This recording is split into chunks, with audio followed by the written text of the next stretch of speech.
I believe I am. Afternoon, everybody. What a beautiful day. What an absolutely sparkling day. Hope everyone's okay. Just out taking the dogs for a walk. Thought I'd just answer some of the questions that the people that watched the last live, which was entitled "Is Zelensky our friends?" Friends. He's one person. Is Zelensky our friend? I just asked the question that the way that he's going to beat Russia is to basically get other countries to, join him and stuff. Hopefully there's enough people in now, and I'll just come up with here's something that everyone can have a quick Google of. But before you Google it, please have a think about the answer. What comes straight into your head?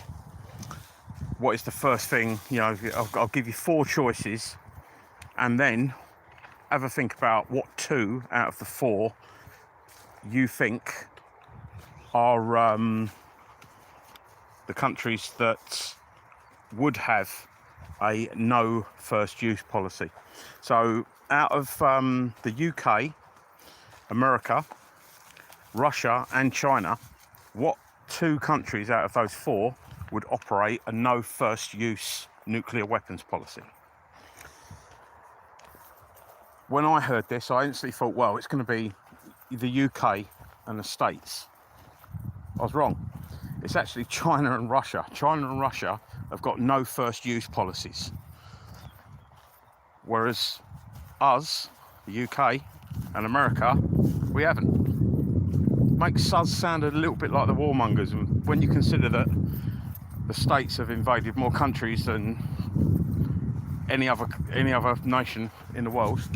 That obviously is makes it sound a little bit like maybe they're the bullies, not the Russians and not the Chinese. I mean, don't get me wrong, I'm not a fan of the Russians and the Chinese and the stuff that's going on in China, especially with the human rights issues, is bloody awful. But that's exactly what boys, this way. That is exactly what the British government would like for us. Make no mistake, they want to get their social credit system that China's got in and stuff like that. So yeah, there's not much difference between our governments, to be honest. And a little clip that I saw today was that there were about 300 people arrested, prosecuted, whatever, in Russia. I think it was last year, for stuff that they'd said, for hate speech or whatever, in the UK it was like thousands. So that, they keep on telling us that we're free and the other countries are not, but it looks like all the world's governments are pretty much as bad as each other. But that's not what we're talking about today. So have a look at the first use policies of for the nuclear weapons of the nuclear states. And Russia will only use nukes if it's used on them, or if they're hit with a chemical biological attack. China, I believe won't use nukes unless they're nuked. So first use policies. But Britain and America, we ain't got that. It's like, no, we'll nuke people, which sort of tells you that, well, you make what you want of it. I'm not being non-patriotic or anything like that. I'm just pointing out that maybe Russia and China ain't quite as bad as what people would imagine, because the first thing I thought was, it's going to be China and Russia that will nuke straight away or first, and it's not. It's actually us and the States. So second question I was sort of asked was, why did it happen? Why did why did Russia go into the Ukraine? And the simplest way that I look at this is that if, for instance, Southern Ireland, if Southern Ireland agreed to have a Russian nuclear base or military base on it, the English government, the UK, would go fucking bonkers. They would go mad. There's no way Russia would be allowed to put military assets on in Southern Ireland, because it's so close to us. It's, you know, it's literally our neighbour, putting another country's military hardware practically on our soil. And if you're old enough, or if you want to Google it, have a look at the Cuban Missile Crisis, because, you know, that was that happened, got to be 50 years ago or something like that anyway. And basically the Russians were going to put military assets on Cuba, which is really close to America if you're not good with the geography. And basically the Yanks turned around and said, look, you know, we'll have a nuclear war now if you want. And it all got, you know, it all got resolved, obviously. But America would not let a country that's next door to it have Russian military hardware in it, because it's just unfriendly. You know, it's like if a nuclear bomb is fired from your next door country, you're absolutely done. But look into that. Yeah, basically we wouldn't allow anyone to put nuclear, you know, assets, military assets, nuclear stuff in Southern Ireland, because it's just not right. And Ukraine is right on the doorstep of Russia, so Russia, and they call them a buffer state. So the way I see it is the Russians are only doing what we would do in their position. There was agreements and stuff that, you know, we've ignored, where we wouldn't be doing that to people, to the Russians, sorry. And it's just really, really crazy, because no one wants an enemy to have military assets in the country next to them. It just don't make sense at all.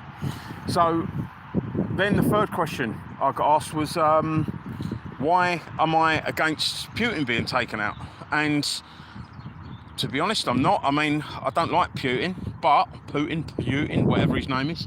I don't like old Vlad, but I do respect that he's honest, and I do get a feeling that he's quite patriotic. I think everyone would agree that he, you know, would look after his own people in his own country. He's a patriot, so he's looking at it as, the enemy are creeping closer and closer.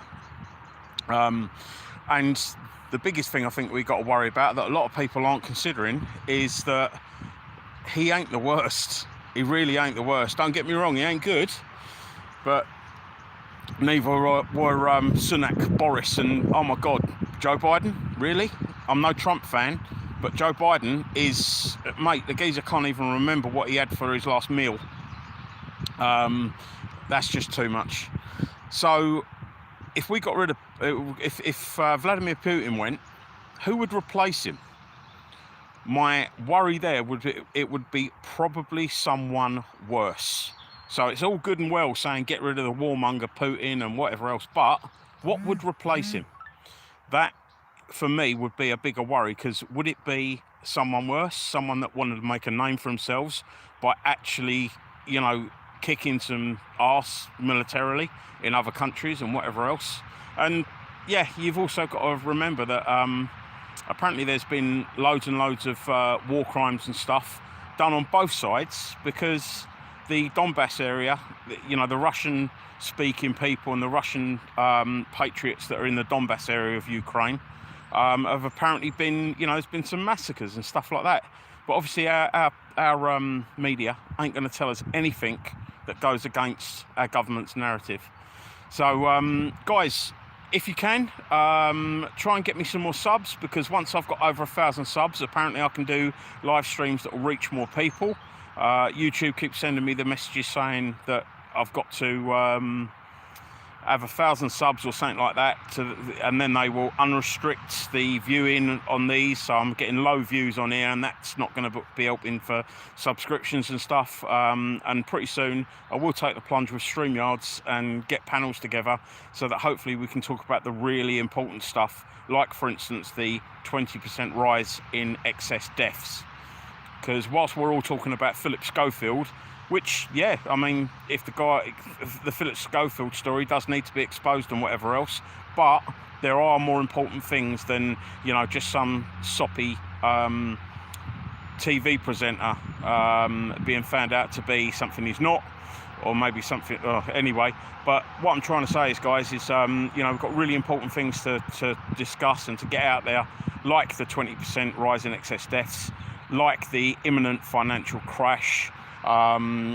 Just another quick one. It really wouldn't surprise me, because America know that they're going to be losing financial control of the world soon.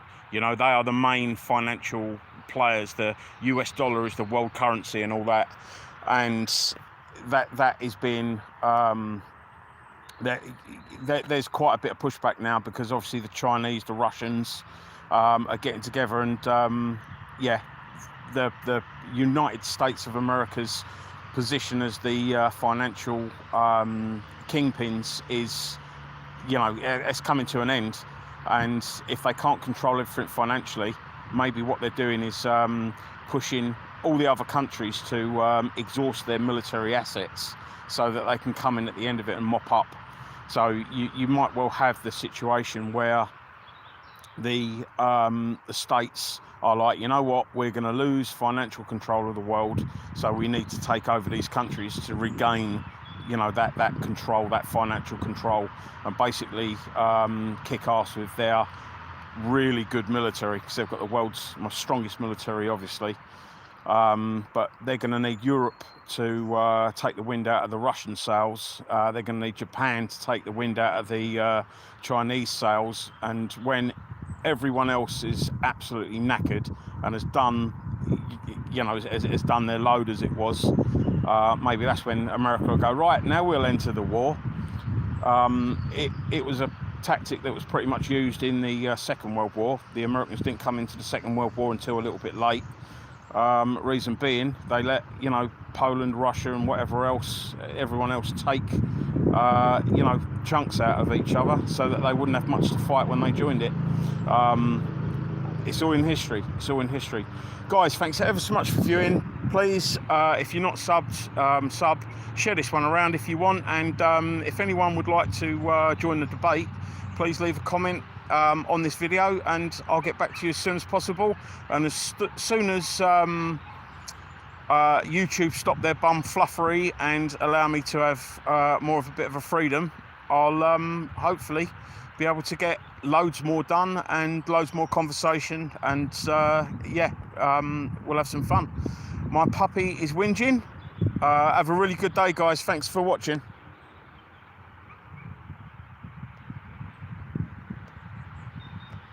Well, turn this off. Take care, everybody.